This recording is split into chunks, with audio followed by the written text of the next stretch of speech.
경북현 경찰 간부가 음주운전을 하다가 앞서 달리던 차량을 들이받는 사고를 내고 도주까지 시도한 의혹 보도해 드린 적이 있는데요. 이 경찰 간부가 음주운전 사고를 내기 직전 또 다른 사고를 낸 사실을 취재진이 확인했습니다.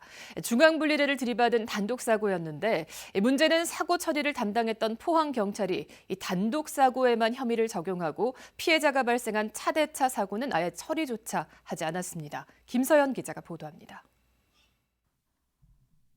만취 상태로 포항 시내를 운전하던 경북경찰청 소속 A경정이 신호 대기 중이던 앞차를 들이받은 건 지난해 8월 27일 밤 11시 30분. 사고 처리도 제대로 하지 않고 현장에서 도주하려다 피해자 측에 붙잡히기도 했습니다.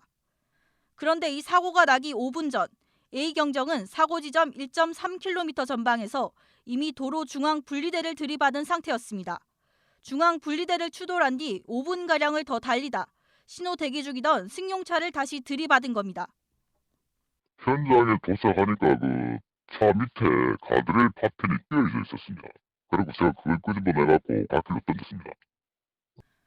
경찰이 검찰에 송치한 A경정의 혐의는 음주운전, 그리고 도로교통법 제54조, 사고 발생 시의 조치 위반, 즉 사고 뒷수습을 하지 않은 혐의입니다.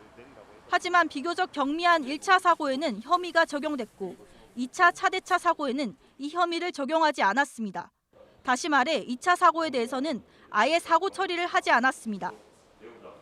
도로교통법상 사고 조치는 교통사고가 난 즉시 가해자가 피해자에게 인적사항을 제공해야 하고 도로에서의 추가 피해를 막기 위한 조치를 취해야 합니다.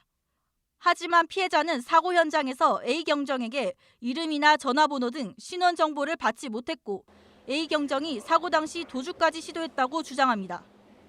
명함을 받았거나 내가 그 사람이 경찰인 걸 신문을 알았다는데 현장에서 어떻게 했겠습니까?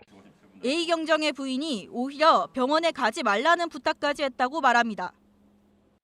병원 기록 남으면 좀 자기들한테 좀 안 좋은 상황이 생길 것 같다고 병원 좀 제발 좀 데리고 가지 말아달라고 했습니다. 수사를 담당했던 포항 북부경찰서는 현장에서 가해자인 A경정이 피해자 측에 인적사항을 전달했고 A경정이 도주했다는 의혹에 대해서도 피해자가 도주가 아니라고 진술해 혐의 없는 걸로 판단했다는 입장입니다. 하지만 설사 피해자가 가해자와 합의했다 하더라도 사고 미조치는 반의사 불벌죄가 아니기 때문에 혐의를 적용해야 합니다. 포항 북부경찰서 측은 A경정의 뺑소니 혐의에 대해서도 재수사 계획이 없다고 답변했습니다. 음주의 뺑소니 혐의가 명백한데도 경찰의 제 식구 감싸기식의 사건 축소 의혹이 더 큰 논란을 야기하고 있습니다. MBC 뉴스 김서연입니다.